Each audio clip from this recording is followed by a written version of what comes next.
Okay, dreamer, please. Hi guys, welcome back to my channel. Happy April Fools once again. Last year on April Fools, I released the What If collab video for the 7 Deadly Sins, and I also asked what anime you would like to see appear in 7 Nights. 48% of you voted for Fairy Tail, so here it is finally. I actually conceptualized everything half a year ago, but 7 Nights has advanced so much I had to revise all the skill sets.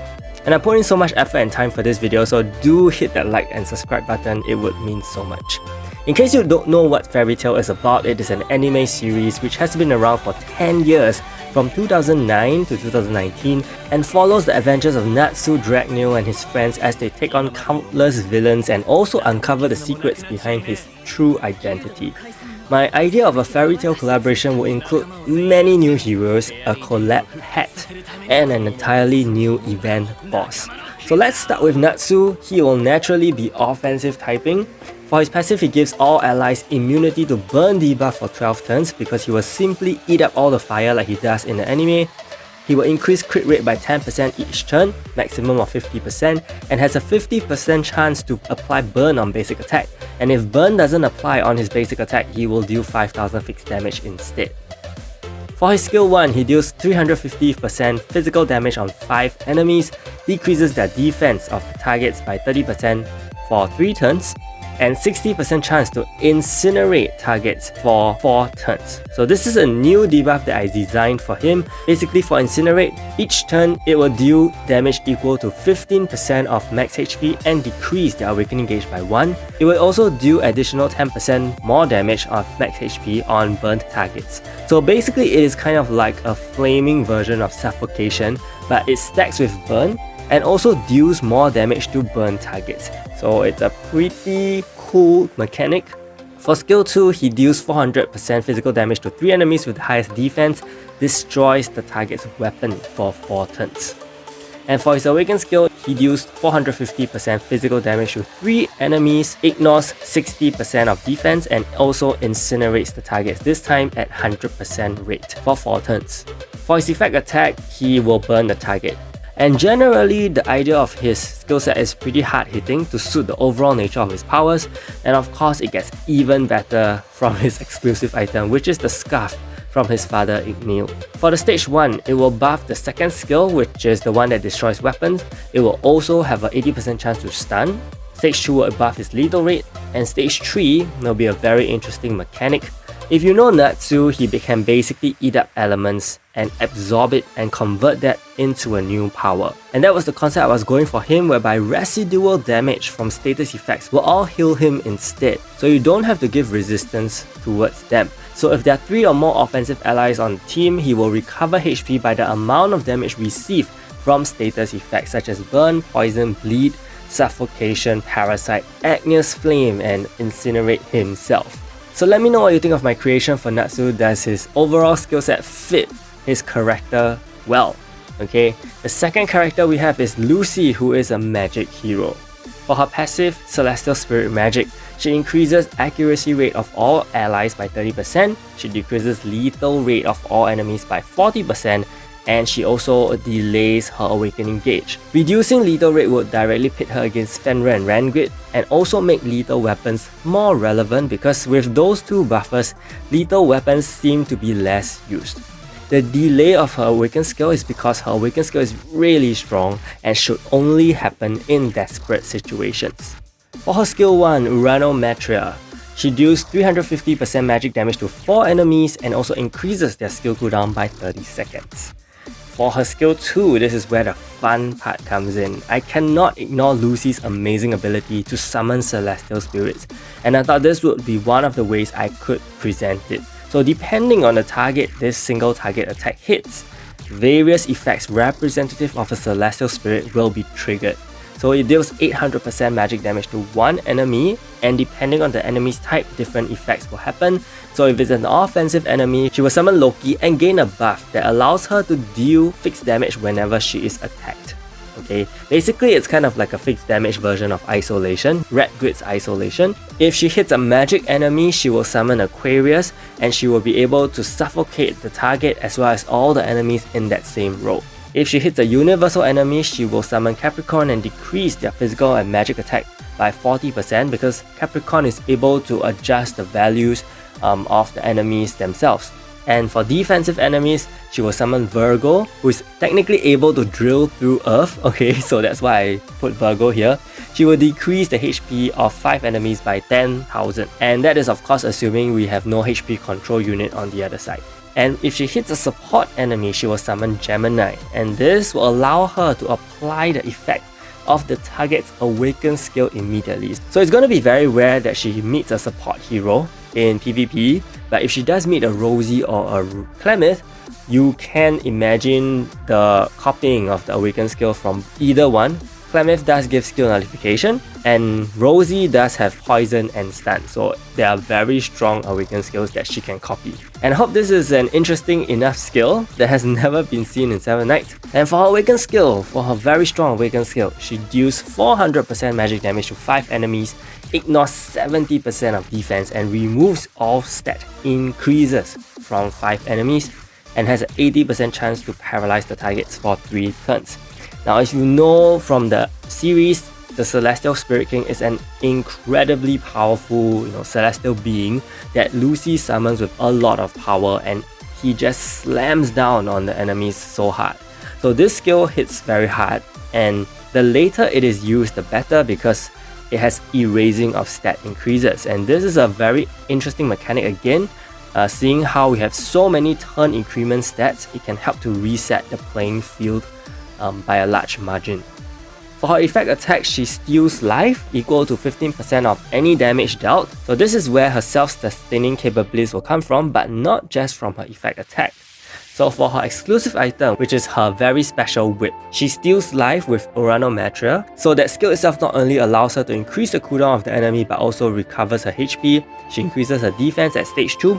And for stage 3, her Celestial Spirit Summon skill, she will reset the cooldown of Uranometria, which allows her to lifesteal more easily and also deal decent damage more efficiently.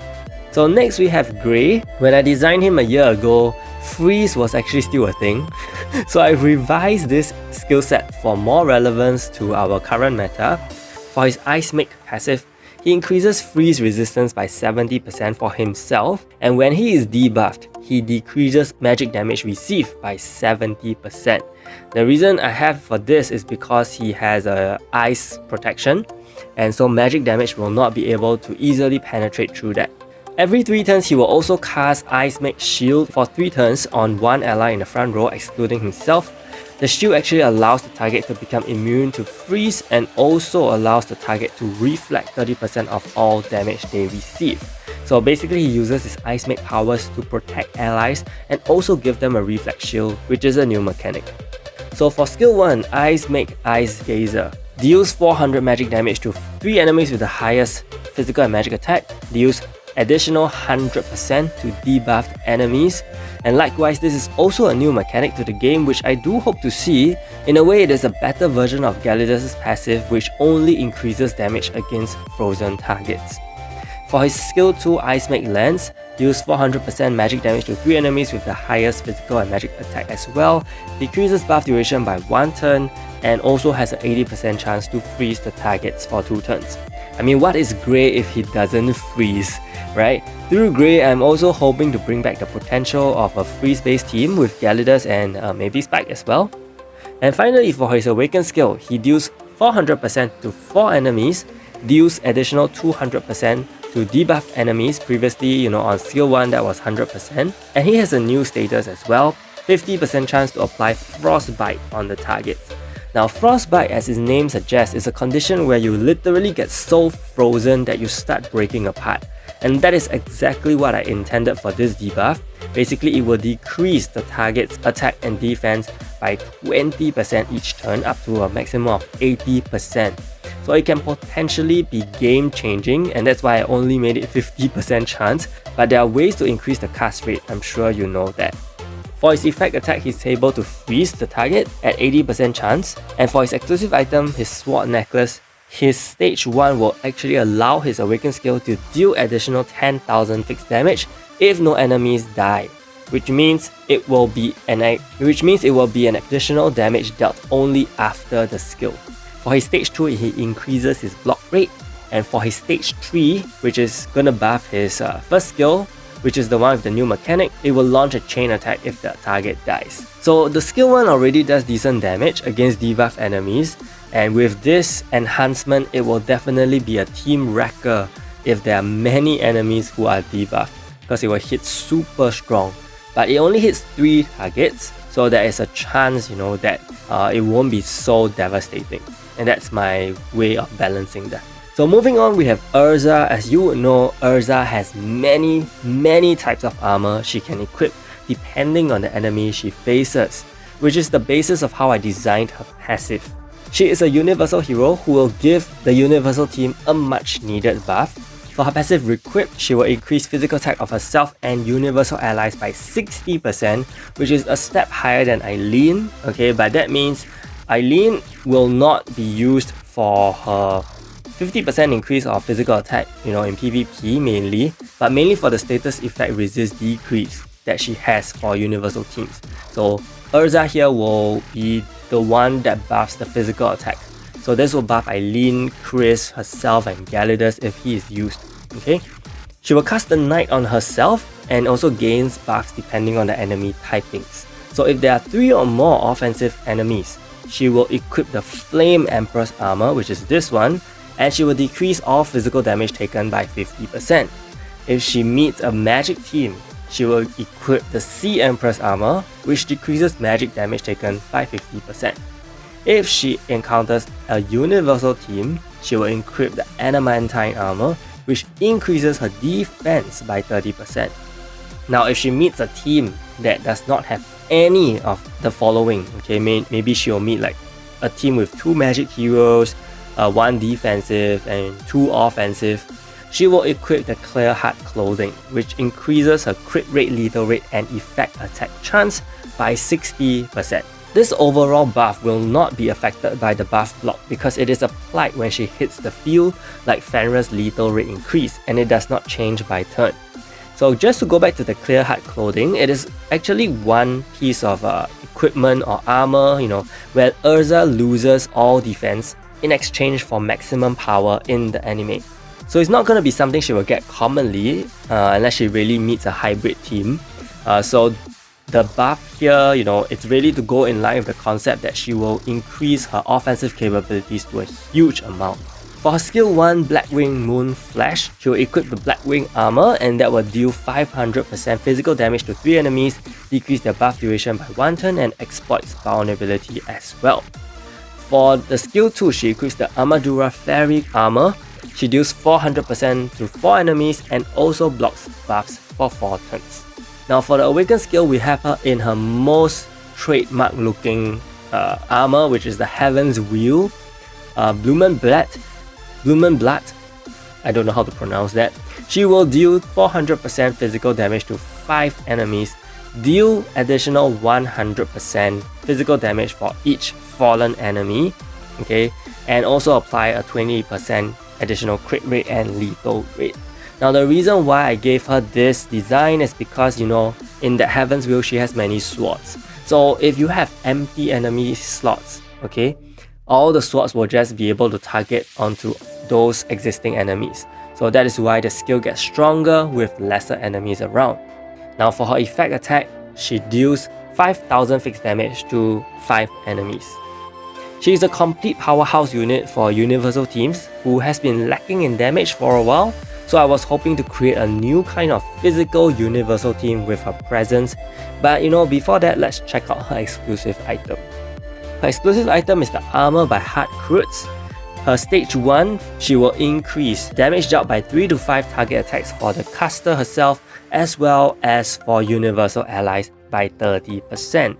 So her passive gives her a lot more value even just as a support hero on universal teams, and also she will boost the powers of universal magic heroes like Wukong and Milia as well. And you can even use her in PvE as Galidas and Milia support. So for her stage 2, she increases her status effect resist rate by 20%, which is pretty good because she is very offensive and you don't want her to be filled with statuses. And for her stage 3, it will reset the Awaken skill. I know this sounds absolutely crazy because her Awaken skill is extremely strong, but resetting her awakened skill on a regular skill is less dangerous than having it on her awakened skill because there is a chance she may not use her skill, and if she uses it late, she will need time to charge her awakened gauge up all the way again. So what do you think of Erza? Did she live up to her name as one of the strongest heroes in Fairy Tail? Next we move on to our support hero, Wendy. For Wendy, she is a Sky Dragon Slayer. She will decrease the crit rate of all enemies by 40%. Every turn she will recover the HP of an ally with the lowest HP by 15% of their max HP. So she is known to be the healer in the series, and this is definitely similar to her character. For skill 1 Sky Dragon's Raw and Cure, she deals 300 magic damage to 3 enemies and recovers 5 allies HP equal to 40% of her magic attack for 2 turns. So this is not a one-time recovery, and that's why I didn't put it at 100% of magic attack.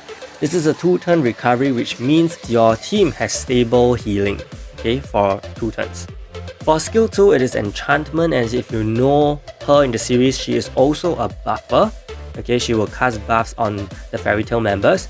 So she will cast Ill Arms on offensive and magic allies, which doubles their base crit rate and lethal rate for 2 turns. She will cast Ill Armor on universal and defensive allies. This will double the base block rate of them for 2 turns. And she herself becomes immune to status effects for 1 time. So this is the first time there is a simple doubling of stats. Usually we only get increases by percentage. This makes it such that different heroes will have varying levels of stats, and more importantly, this is based on the hero's base stats entering the battle, not influenced by other passives or buffs. So you won't be seeing like a doubling of Fenrir's 50% lethal rate. Basically, it will double whatever you see on the hero screen.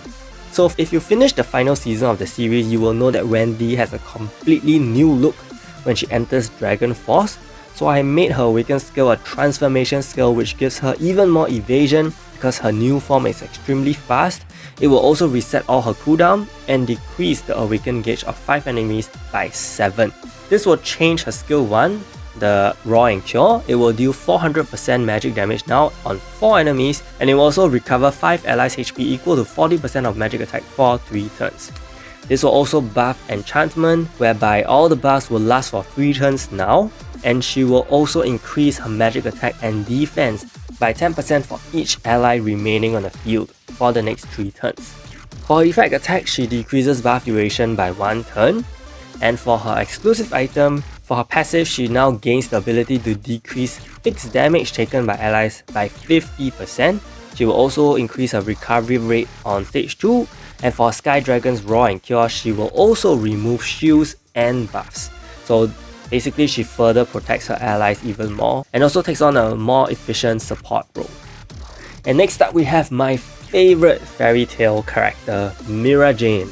I made her very special, such that she only has 1 attack, like Tara, but it can change, like what Orly has. She is a universal hero who does magic damage.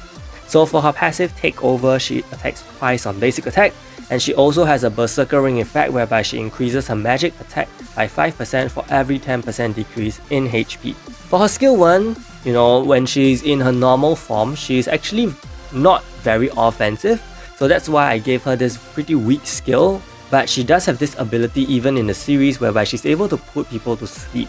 So she will deal 250 magic damage to 5 enemies and have an 80% chance to put them to sleep. Now after she transforms with Satan's Soul, she will get a Berserker Ring effect for her crit rate, and she will also recover HP equal to 10% of her magic attack whenever a crit hit occurs from her actions.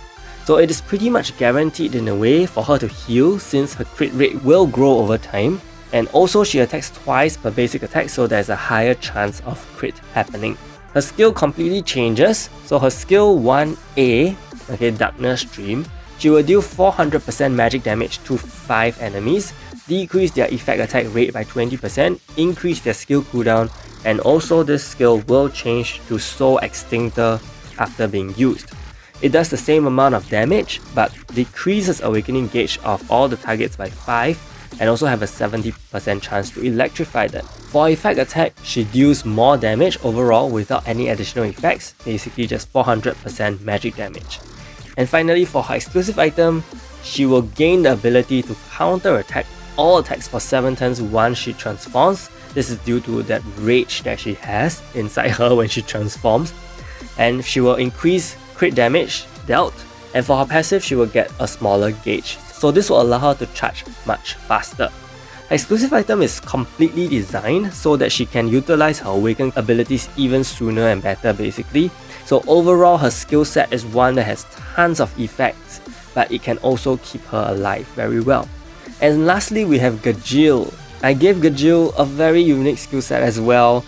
He can be used as a DPS, but he can also be used as a support hero. So for his passive as the Iron Dragon Slayer, he will survive on 1 HP, okay, and he also will increase the damage dealt by 1 and 5 target attacks for allies by 50%. So this is basically the same fighter soul that you have, just applied onto him with a much stronger amount. For his skill 1, Gajeel is after all the Iron Dragon Slayer and can turn himself into metal, so I felt like he definitely needs a defense boosting skill, which, it's a little odd for an offensive hero, but this will be linked to his awakened skill later. Basically, he increases his defense by 30% of his physical attack for 4 turns, so there is no fixed amount here, depends on how you gear him. He will also block all attacks for 6 turns, and he will also increase his damage dealt to enemies by 50% for 4 turns. This is because, when he gets his iron skills, he's actually able to shred even harder due to the sharpness of the skills. So, yeah, that's a thing. And for his skill 2, Iron Dragon's Roar, he will deal 650% to one enemy, has additional 40% crit rate, and also has a chance to cause them to bleed. Now bleed is applied here because his roar has the metal shards like that I said, and that will shred the enemy. For his awakened skill, Karma Demon Iron God Sword, he deals 800% physical damage to one enemy, destroys the target's armor for 6 turns, and also applies the Dragon Force buff on himself. After he uses his awakened skill, basically all his actions will ignore 50% defense, and he will also increase his physical attack by 30% of his own defense. So this is based on whatever amount of defense he has at that point, okay? And this could potentially cause his physical attack to skyrocket depending on how much defense you give him. So a very hard-hitting single target skill was designed for this because you see from the little animation there how Gajeel's sword slams down on a single axis. That is why I would say he can only hit one target. And for his effect attack, he will do additional 50% physical damage to enemies in that same row as the target. Now, of course, this will then lead to his exclusive item, okay, which is gonna be very game-changing for him. For his skill 2, he will cause block nullification, okay, on top of the bleed. He will also buff his own lethal damage by 10%. And for his passive, when he uses a single target skill, enemies in that same row as the target will receive 40% of the damage dealt. So this changes everything about his skill set, isn't it? So he hits one target with immense power, but the enemies beside the target will also be dealt with damage. Honestly, I'm not sure if 40% is too much, but I'm only basing it off basic calculations. For example, 40% of 800% damage is only 320% damage dealt to the enemies in the same row, which is decent. And of course, it is highly dependent on enemy formation. But nonetheless, this is an interesting way to make single target skills relevant in PvP with the fighter soul boost as well. So now in Fairy Tail, there are some very, very powerful mages. And one of them is the famous wizard Zeref. And yes, I gave him a prime special hero treatment just for fun because he is after all one of the most dangerous and most powerful beings. For Zeref, his passive Black Arts, he hides for 7 turns, he attacks 2 targets on basic attack, and he has immortality for 6 turns. I mean, he deserves that because he survives for over 400 years in the series. For his skill 1, Death Predation, he deals 400% magic damage on 4 enemies, ignores 50% of defense. He then transfers deaths to the enemies. If there are no allies inflicted with death, there is 60% chance he will cast death on the enemies himself, and he will also reduce buff duration by 2 turns. So being a character who is so well versed in the Black Arts and death related magic, I just had to give him one skill that was death related. Okay, I felt that he could be a hero that turns against death teams as well by doing a death debuff transfer, and if his allies don't have death, he will cast death. So he could see usage on various teams. And for his skill 2, Repent. So Repent was a very powerful skill used to kill Hades in the series, so I designed it to be a single target and no block can happen against this attack. It is pretty much a one shot unless the enemy has skill nullification. He also applies a new Muck mechanic design based on Zeref's ability to give life to objects. But in this case, I made it such that enemies will not be able to damage Zeref, but damage their ally instead. And neither can healing happen if the Muck is applied. So it is a very strong new kind of debuff. For his Awaken skill, Zeref gets a new look, and he will also use the skill called Neo Eclipse. Now in the series, this was an ultimate time reset ability, whereby it's supposed to erase the current world and replace it with a new one. So when he activates this skill, Zeref will recover 100% of his max HP, he will reset awakening skills of all his allies except himself, and he will also remove debuffs from 5 allies.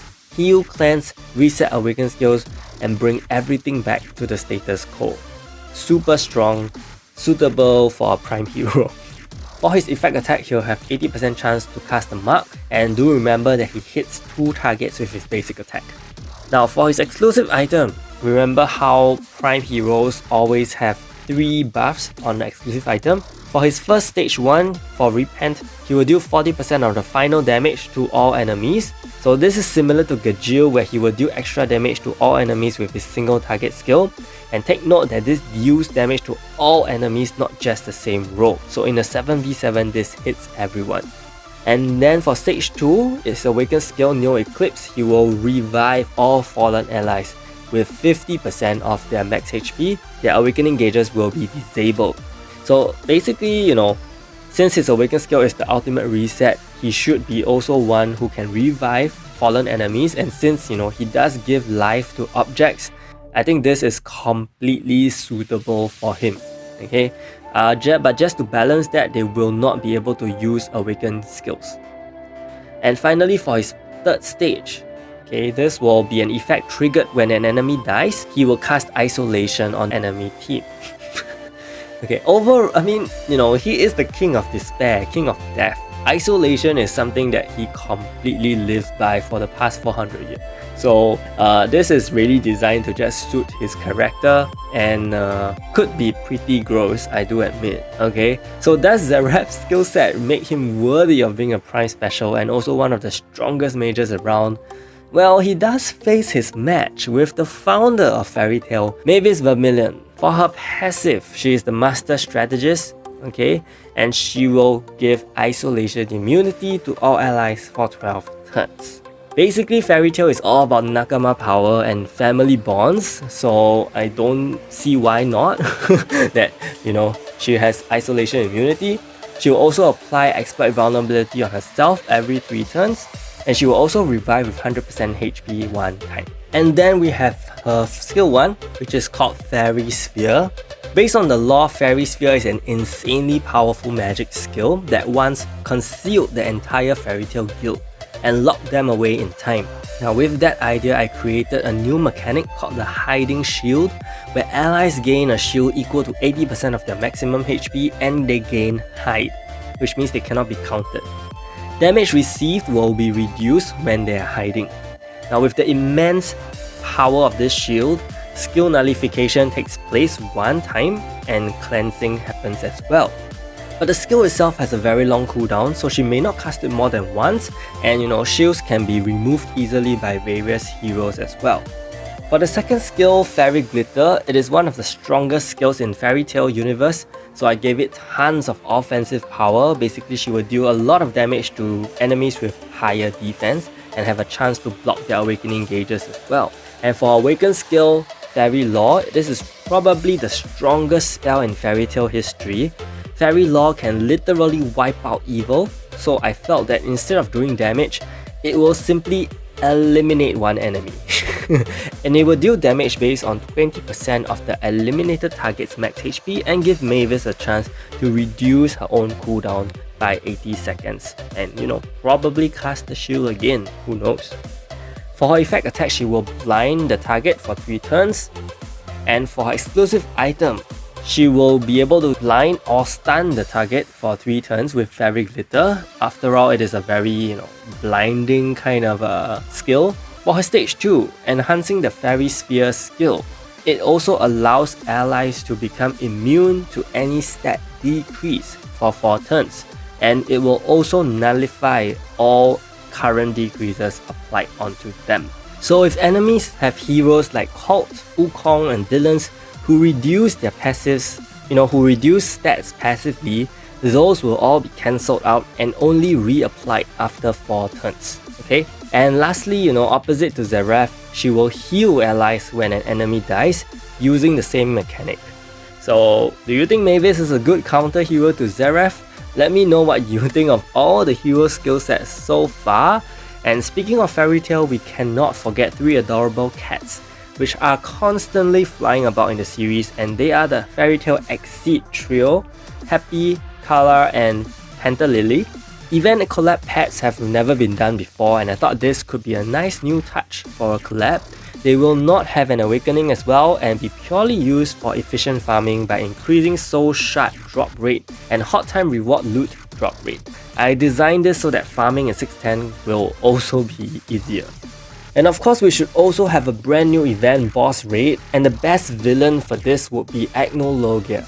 Just imagine replacing Stormwing with this dragon instead. Now, Acnologia was the final villain in the Fairy Tail series, and he has 2 different forms, a dragon form and a human form. And as such, he is the first dual typing boss, where he is an offensive enemy in dragon form and changes to magic in human form, creating an even more strategic gameplay. So for his passive, he becomes immune to awakening gauge reduction. Okay, he is also gonna decrease damage from 1 to 3 target skills by 30%, and I deliberately did it this way to make the fight a little harder. Each time his HP falls by 25%, he will launch his Shapeshift. So he will change to the next form depending on whatever he's in, and in his dragon form he gains this ability whereby he will remove debuffs every 3 turns.